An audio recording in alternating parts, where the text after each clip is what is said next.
Seigneur, mon partage et ma coupe, de toi dépend mon sort. Au nom du Père, et du Fils, et du Saint-Esprit. Amen. La grâce de Jésus le Christ, notre Seigneur, l'amour de Dieu le Père et la communion de l'Esprit Saint soient toujours avec vous. Et avec votre esprit. Le diocèse de Paris est en fête aujourd'hui. Il fête l'une de ses enfants, la bienheureuse Rosalie Rendu, fille de la Charité au XIXe siècle. À son intercession, entrons avec joie, avec foi dans cette célébration de l'Eucharistie. Reconnaissons humblement que nous avons péché et en silence, accueillons la miséricorde de Dieu dont notre monde a tant besoin.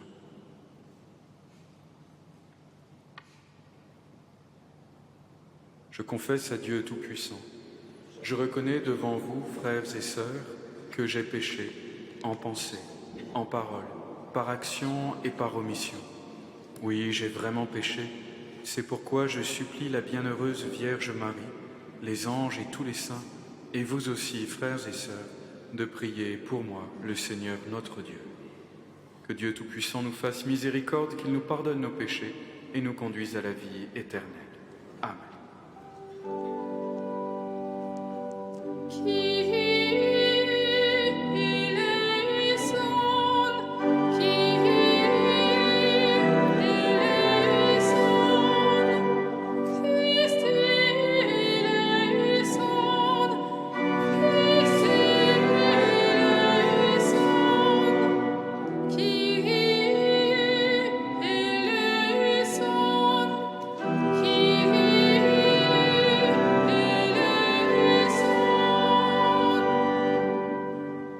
Prions le Seigneur. Dieu qui a mis au cœur de la bienheureuse Rosalie Rendu le désir du royaume et de sa justice par la pratique d'une charité sans faille, permet que, soutenus par sa prière, nous ayons la joie d'aimer toujours davantage. Par Jésus-Christ, ton Fils, notre Seigneur, qui vit et règne avec toi, Père, dans l'unité du Saint-Esprit, Dieu, pour les siècles des siècles.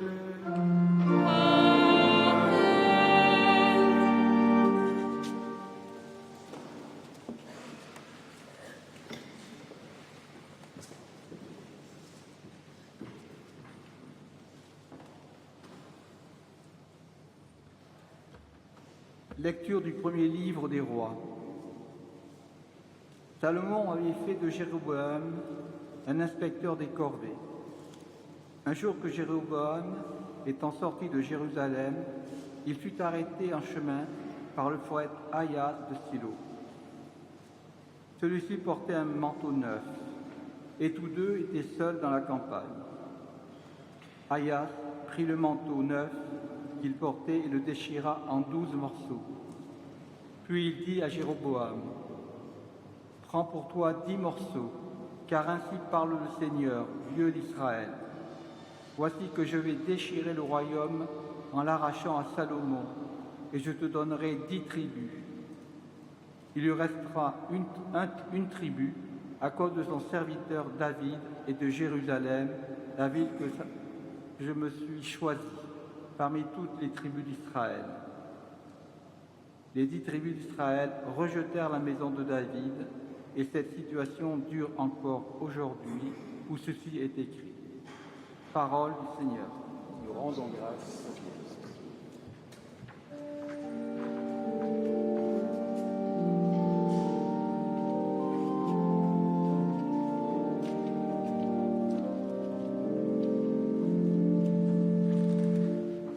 C'est moi le Seigneur.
Le Seigneur soit avec vous. Et avec votre esprit. Évangile de Jésus-Christ selon saint Marc. Gloire à toi, Seigneur. En ce temps-là, Jésus quitta le territoire de Tyr. Passant par Sidon, il prit la direction de la mer de Galilée et alla en plein territoire de la Décapole. Des gens lui amènent un sourd qui avait aussi de la difficulté à parler et supplie Jésus de poser la main sur lui.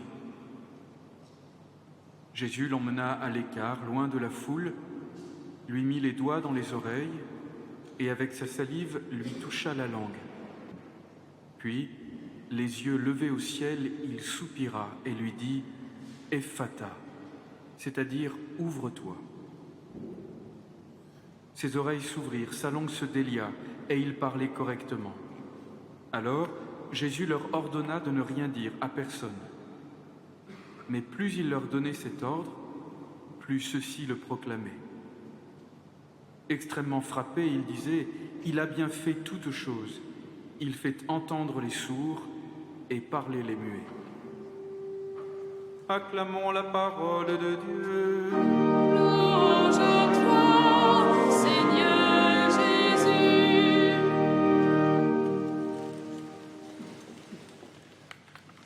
Mes amis, vous l'avez entendu, l'action de Jésus ne se limite pas à la terre d'Israël. Elle déborde largement les frontières politiques, sociales et même religieuses.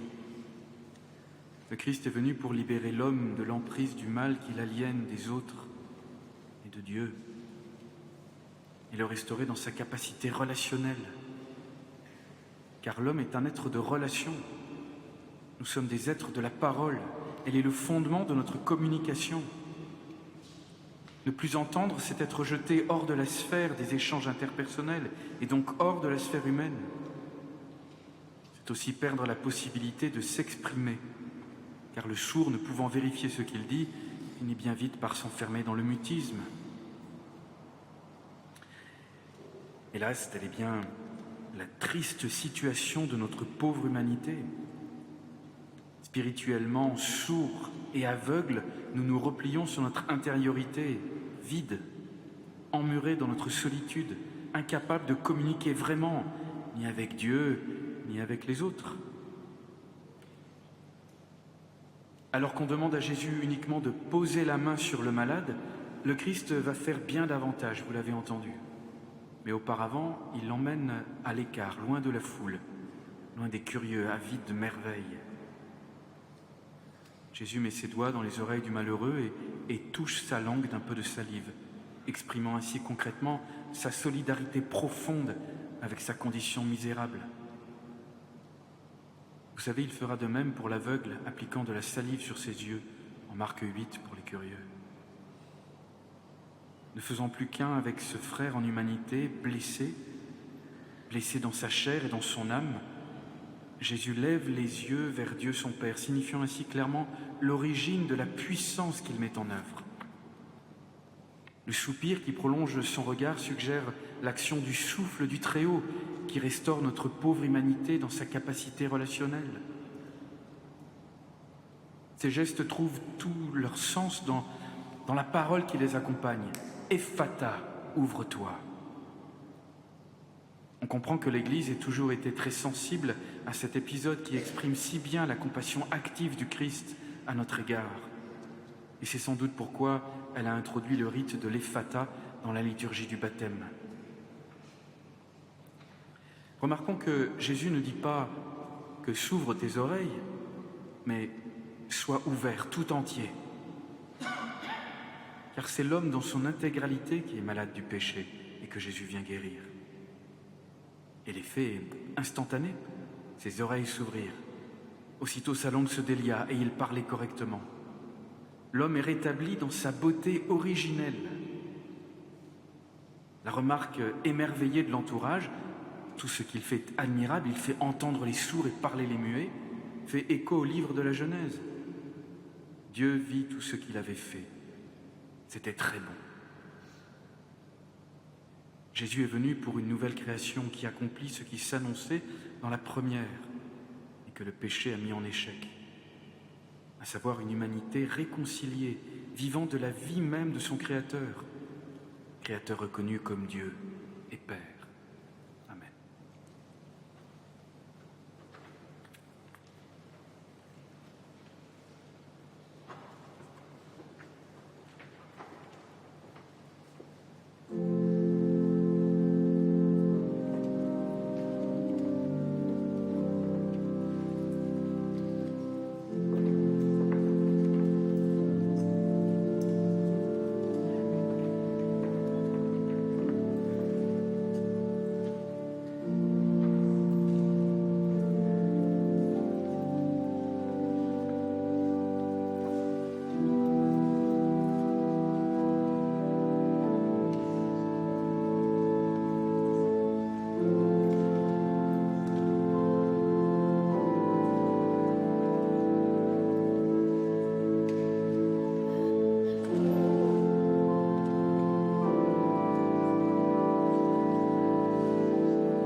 Priez, frères et sœurs, que mon sacrifice, qui est aussi le vôtre, soit agréable à Dieu, le Père Tout-Puissant.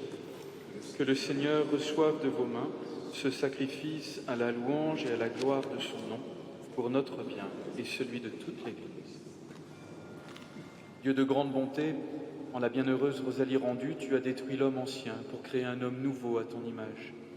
Accorde-nous d'être renouvelés comme elle, afin que nous puissions te plaire en t'offrant ce sacrifice qui nous réconcilie avec toi, par le Christ notre Seigneur. Amen. Le Seigneur soit avec vous. Et avec votre esprit, Élevons notre cœur. nous le tournons vers le Seigneur. Rendons grâce au Seigneur notre Dieu. Cela est juste et bon. Vraiment, il est juste et bon pour ta gloire et notre salut de t'offrir notre action de grâce toujours et en tout lieu. Seigneur, Père très saint, Dieu éternel et tout-puissant, par le Christ notre Seigneur.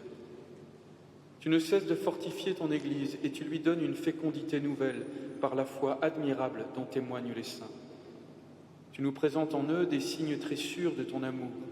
Et pour que s'accomplissent les mystères du salut, le rayonnement de leur exemple nous stimule et leur intercession fervente nous assure un appui. C'est pourquoi, avec les anges et tous les saints, nous te louons, Seigneur, et nous exultons de joie en proclamant.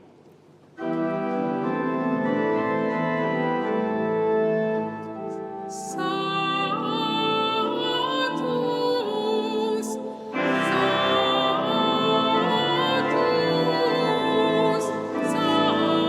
Sanctus, Dominus Deus Sabaoth, pleni sunt cieli et terra, gloria tua, Hosanna in excelsis, benedictus qui venit in nomine Domini, Hosanna in excelsis. Tu es vraiment saint, Dieu de l'univers, et il est juste que toute la création proclame ta louange. Car c'est toi qui donnes la vie. C'est toi qui sanctifies toutes choses par ton Fils, Jésus-Christ, notre Seigneur, avec la puissance de l'Esprit Saint. Et tu ne cesses de rassembler ton peuple afin que, du levant au couchant du soleil, une offrande pure soit présentée à ton nom. C'est pourquoi nous te supplions, Seigneur, de consacrer toi-même les offrandes que nous apportons. Sanctifie-les par ton esprit, pour qu'elles deviennent le corps et le sang de ton Fils, Jésus-Christ notre Seigneur, qui nous a dit de célébrer ce mystère. La nuit même où il fut livré, il prit le pain, En te rendant grâce, il dit la bénédiction, il rompit le pain et le donna à ses disciples en disant, prenez et mangez-en tous, ceci est mon corps livré pour vous.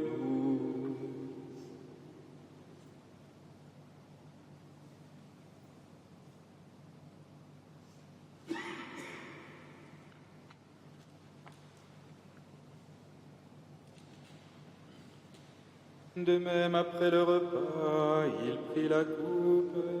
En te rendant grâce, il dit la bénédiction et donna la coupe à ses disciples en disant, prenez et buvez-en tous, car ceci est la coupe de mon sang, le sang de l'alliance nouvelle et éternelle, qui sera versé pour vous et pour la multitude en rémission des péchés. Vous ferez cela en mémoire de moi.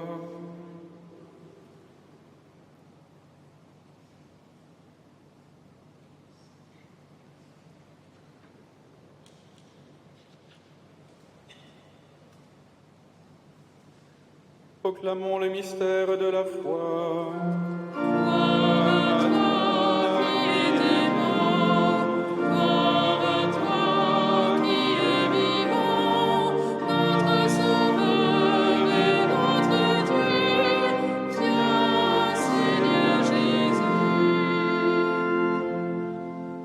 Ainsi mémoire de ton Fils, de sa passion qui nous sauve, de sa glorieuse résurrection et de son ascension dans le ciel, alors que nous attendons son dernier avènement, nous t'offrons, Seigneur, en action de grâce, ce sacrifice vivant et saint.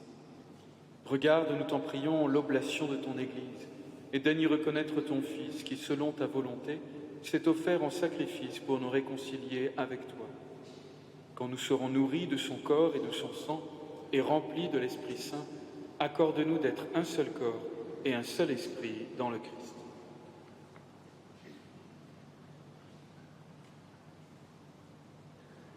Que l'Esprit Saint fasse de nous une éternelle offrande à ta gloire, pour que nous obtenions un jour l'héritage promis avec tes élus.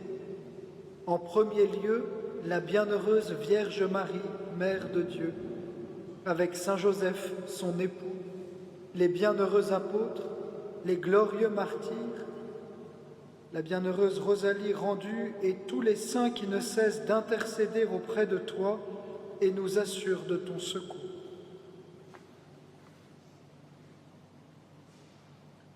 Et maintenant nous te supplions, Seigneur, par le sacrifice qui nous réconcilie avec toi, étends au monde entier le salut et la paix. Affermis ton Église en pèlerinage sur la terre dans la foi et la charité, en union avec ton serviteur, notre pape François, notre évêque Laurent, l'ensemble des évêques, les prêtres, les diacres et tout le peuple que tu as racheté. Écoute en ta bonté les prières de ta famille que tu as voulu rassembler devant toi. Dans ta miséricorde, ramène à toi, Père très aimant, tous tes enfants dispersés.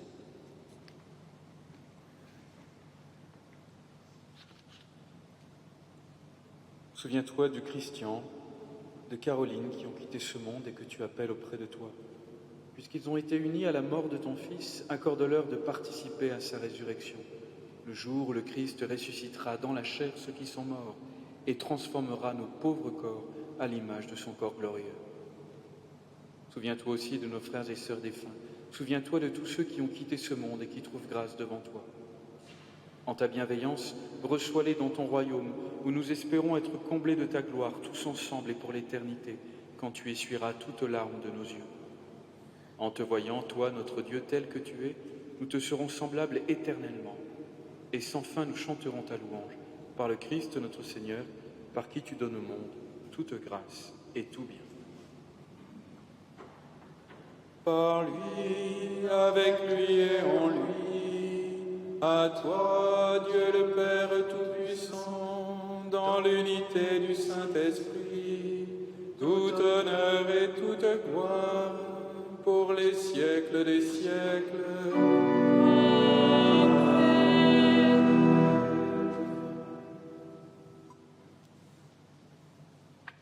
Unis dans le même esprit, d'un seul cœur, d'une seule âme, nous pouvons redire avec confiance la prière que nous avons reçue de la bouche même du Sauveur. Notre Père, qui es aux cieux, que ton nom soit sanctifié, que ton règne vienne, que ta volonté soit faite sur la terre comme au ciel. Donne-nous aujourd'hui notre pain de ce jour. Pardonne-nous nos offenses, comme nous pardonnons aussi à ceux qui nous ont offensés. Et ne nous laisse pas entrer en tentation, mais délivre-nous du mal. Délivre-nous de tout mal, Seigneur, et donne la paix à notre temps. Soutenus par ta miséricorde, nous serons libérés de tout péché, à l'abri de toute épreuve, nous qui attendons que se réalise cette bienheureuse espérance, l'avènement de Jésus-Christ, notre Sauveur. Car c'est à toi qu'appartiennent le règne, la puissance et la gloire pour les siècles des siècles. Seigneur Jésus-Christ, tu as dit à tes apôtres et à chacun de nous ce soir, « Je vous laisse la paix, je vous donne ma paix. Ne regarde pas nos péchés, mais la foi de ton Église. Pour que ta volonté s'accomplisse, donne-lui toujours cette paix et conduis-la vers l'unité parfaite, toi qui vis et règnes pour les siècles des siècles. Que la paix du Seigneur soit toujours avec vous. Et dans la charité du Christ, donnez-vous la paix.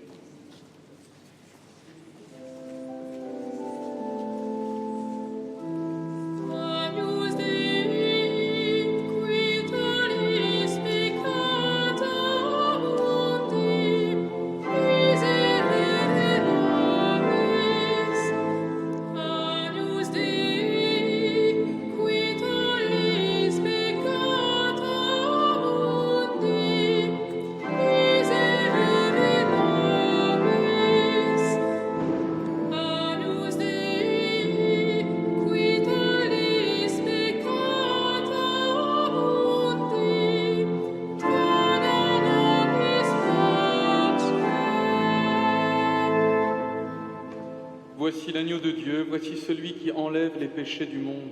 Heureux les invités au repas des noces de l'agneau. Seigneur, je ne suis pas digne de te recevoir, mais dis seulement une parole et je serai guéri.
Le Seigneur est mon partage, il est bon pour l'âme qui le cherche. Mes amis, nous sommes à quelques jours du mercredi des cendres. Les cendres, vous le savez, sont faites avec les rameaux qui ont été bénis à Pâques l'an dernier. Si vous avez des rameaux chez vous, chez vos parents, vos grands-parents, n'hésitez pas à les ramener dans votre paroisse où que vous soyez dans le monde. En 4 jours, nous commencerons le bon combat. Il est donc bon de prendre les bonnes armes avant de se battre. Il serait bon de se confesser au début du carême plutôt qu'à la fin, après le combat. Prenez soin de vos prêtres, ne venez pas tous vous confesser le mercredi des cendres. Profitez de ce week-end, de lundi et de mardi. Profitez d'un vrai temps de préparation à ce beau et grand sacrement de la réconciliation. Quels vont être vos engagements de carême? Le Christ, l'Église, nous propose 3 armes. Le jeûne, le partage et la prière. Le jeûne, ce n'est pas faire moins, c'est faire mieux. Avant de commencer à jeûner de nourriture, peut-être que nous pourrions équilibrer nos repas, mais jeûner de tout ce qui nous éloigne de Dieu, tout ce qui n'est pas digne de nous, tout ce qui ralentit notre marche, les grossièretés, les mensonges, la vol, la triche, l'agressivité. Qu'allons-nous partager de ce que nous sommes, de ce que nous avons, de notre temps, de notre amour pour Dieu et nos frères? Qui allons-nous porter dans notre prière pendant 40 jours? Prenons le temps de réfléchir à tout cela et de pouvoir nous engager pleinement. Si nous prenons nos décisions au lendemain du mercredi des cendres, nous avons déjà perdu une journée de carême. Prions le Seigneur. Par la puissance de ce sacrement, Seigneur, nous te prions. Conduis-nous sans cesse dans la voie de ton amour, comme tu le fis pour la bienheureuse Rosalie rendue. L'œuvre de bonté que tu as entreprise en nous, poursuis-la jusqu'au jour du Christ Jésus, lui qui vit et règne pour les siècles des siècles. Le Seigneur soit avec vous. Et avec votre esprit. Que Dieu Tout-Puissant vous bénisse et vous garde, le Père et le Fils et le Saint-Esprit.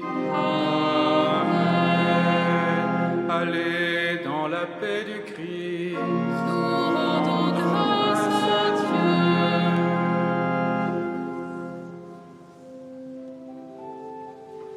Salve Regina.